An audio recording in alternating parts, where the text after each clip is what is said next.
Саламатсыздар балалар? Саламатсыз. Бүгін біз балалар бірінші екінші бөлімді аяқтадық. Осы бойынша қайталау сабағын жүргіземіз. Бірінші сабақты бастамас бұрын біз топқа бөлініп алайық. Бірінші шашу әдісімен мен қазір шашу таратам. Сол шашу бойынша сол жердегі тұлғалармен топқа бөлінеміз. Заманына қарай. Ал шашу аламыз. Ал. Бәріне келеді. Аламызда жылдап отырамыз. Топқа бөлініп алдық. Қазір жадыны дамыту әдісі бойынша маған әр топтан мықты орыс есінде қалатын бір оқушы керек. Bir оқушыға жылдам. Өмір, Бағдәулет, Нұрмұхамед, нәрсе жұмысшылар. Жылдам. Мына жерде мен 10 термин жасырғам. Осыны жақсылап қарап алыңдар. Таныш, 30 секунд уақыт беріліп, еске сақтауға.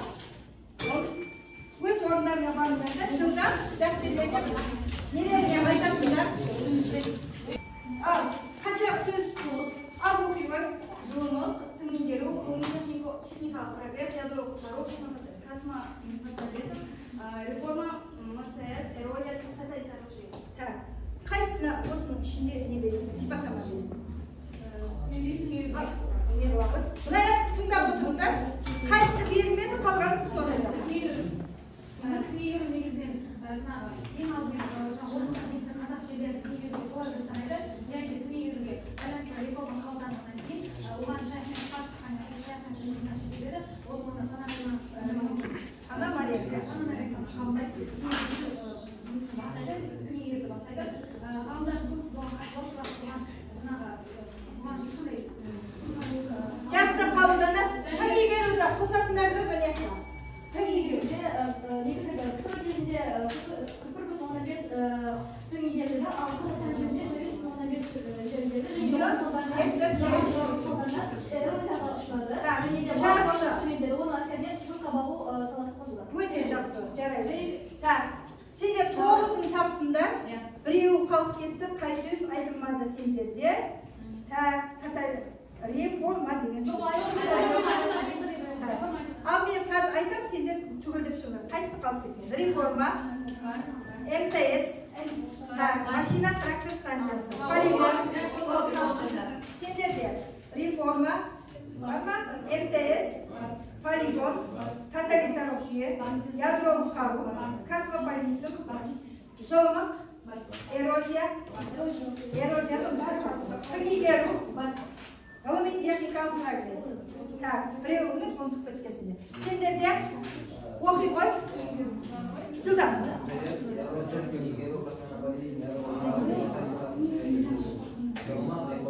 Қайсысын ұмытып кеткесінде? Ғылыми техникалық прогрессті ұмытып кеткесінде. Сендер? Жылымық, реформа, МТС, космопатализм, ядролық қару, полигон, тоталитарлық жүйе. Қайсысын ұмытып кеттік? Ғылыми техникалық прогресс. Бәрі сол ғылыми техникалық прогрессті ұмытып кеттіңіз. Енді маған кім жауап беріп отыр? Ғылыми техникалық прогресс дегеніміз не еді? Ғылыми техникалық прогресс не еді? Кім еді бірінші? Бір яқты сендерде болды, иә? Ғылыми техникалық прогресс. Ал бардыңды қайтауы. Ғылыми техникалық бірлесіп дамуы. Не жағынан дамуы? Экономиканы қалай бағыттарды? Ол да ғылыми техникалық прогресске жатады. Сосын.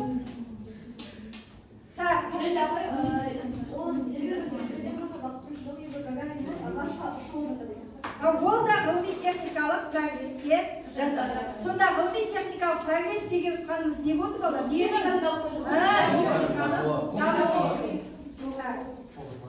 Келесі, екінші әдіске көштік балалар. Келесі бізде мозаика әдісі.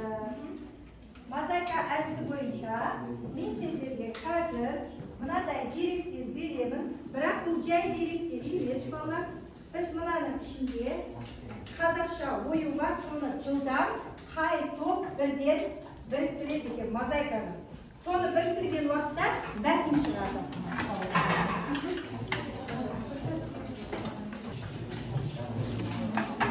Бастаймыз.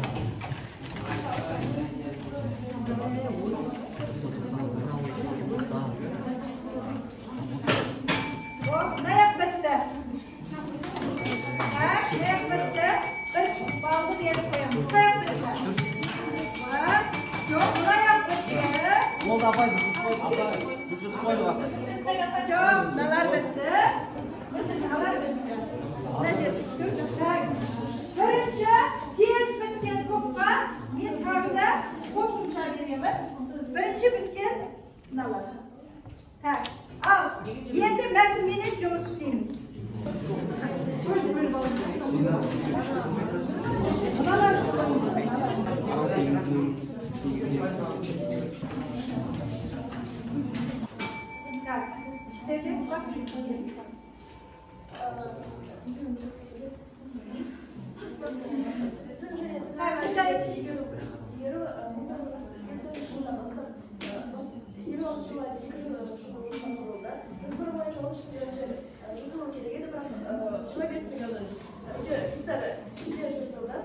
Нәтижесінде бір миллион тұрғын астық алынды және шетелден келіп көмектесем деп жүргендерге көптеген жеңіл жасалды.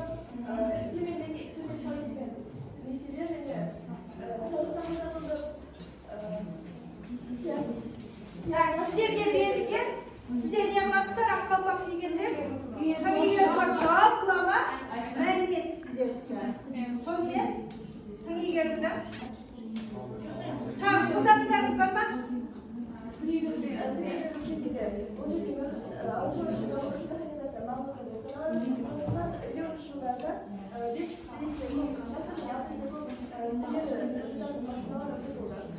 Жақсы, жарайды, тамаша. Енді мәліметтің бәрін жинап тыңдап алдық қой, иә? Енді сіздерде жақсы. Алтынай айтау. Азық-түлік мәселесі шешілді. Сонымен қатар осы ауыл шаруашылығы бойынша шетелден мамандар көптеп келді. Шетелден көптеп келді дейді. Ал. Және дәнді дақылдар көп астық алынды. Мысалы 1956 жылы 1 миллиард тонна астық алынды және ол осы азық-түлікпен қамтамасыз етілді. Және жүру жылдарда астам елде. Қазақстан қандай елге айналды балалар? Азық-түлік елге айналды. Тағы қосатындарыңыз бар ма? Бардымен? Сол кезде Қазақстанда ашаршылық өте қымбат. Соғыстан кейін қымбат заманмен ол кезде егіншілік бидай сәл арзандады. Жақсы, нан көбейді, ең бастысы, иә? Енді жақсы жақтарын айтып болдық, енді жағымсыз жақтарын айтайық. Не бар екен жағымсыз?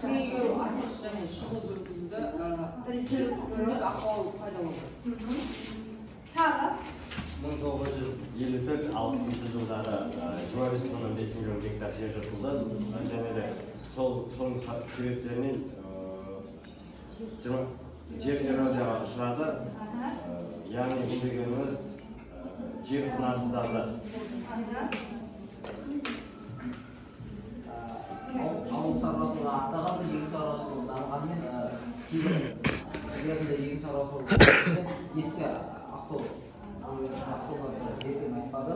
Сосын берілген жататын жерден көп мөлшерде жер жыртып, бірақ өтірік Яғни жоспар орындалды деп өтірік ақпарат берді.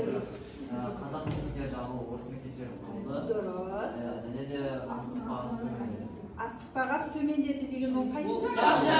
Жақсы жағы болып кетті ғой. Неміз бұзылды балалар солтүстікте. Салт дәстүрлерімізге жақсы. Ал енді сіздерге енді жасыл болашақта ауыл шаруашылығына қандай көңіл бөлінетін жайы?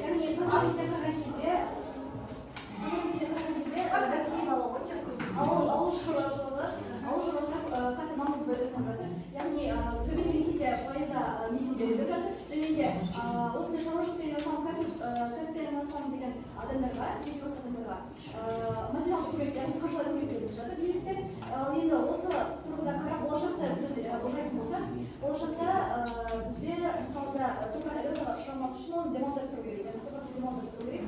Және де суды экономия ретінде жасау үшін күріш мақсатында ойлап күзгі бидай ексек болады. Ол да олар тағы қандай жоспар Мысалында Сүйгені басында еңбеккер адамдар, адамдар бар. Тура сол сияқты болашақта қазіргі уақытта біз не бола аламыз? Қазіргі уақытта мықты не бола аламыз? Қандай маман? Енді бәрін аламыз да не боламыз? Сыртқа шығарамыз деп асыңдар.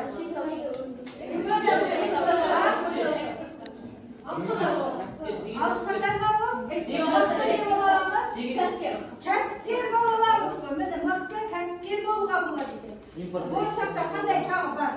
Мысалы, шаруашылығында айналысып, сосын андай топыраққа кішкене демалыс беріп болады деп жүрмін. Сосын андай топыраққа не істеген кезде как-то андай бидайға суында да егу керек. Сосын егінші барысында мал шаруашылығын жақсарту керек. Жалпы ауыл шаруашылығын жақсарту керек. Енді өздеріңнің жеке жоспарларын айта аласың ба өздерің? Мысалы мен өзгенде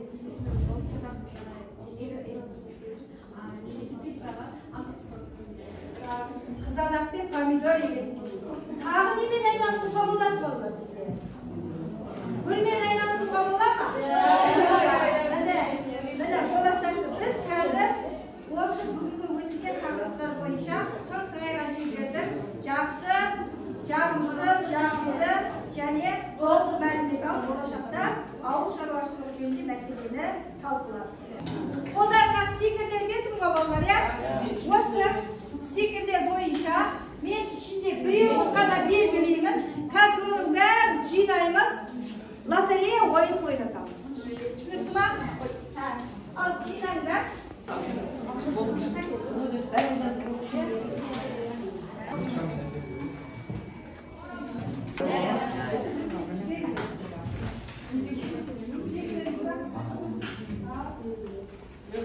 Қазір осылардың ішінде кез келген ішінде біреуіне жабыстырылған не шығады?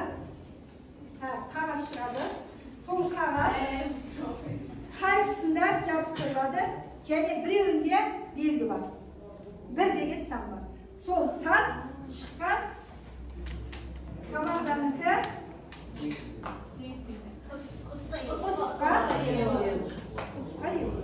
мен бәрін араластырдым. Ешкімге ешқандай нем жоқ. Біреуін ғана аламыз. Әр неде біреуін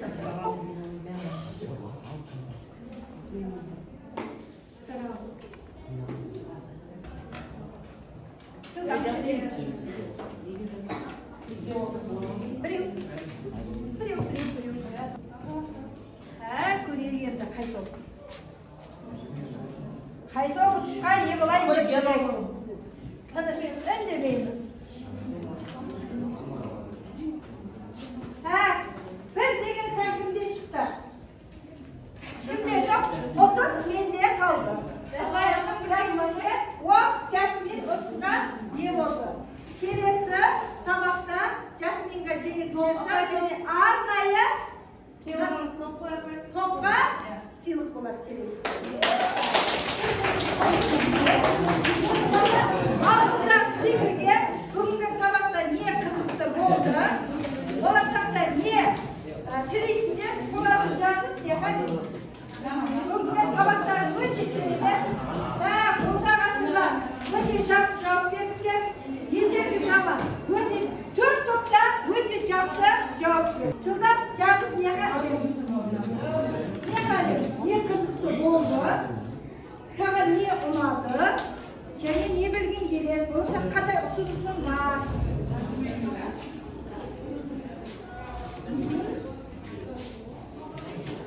Ана тез қарап салшы ма?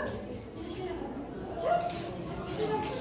Бұларды қарап шықты, көрмей қалды.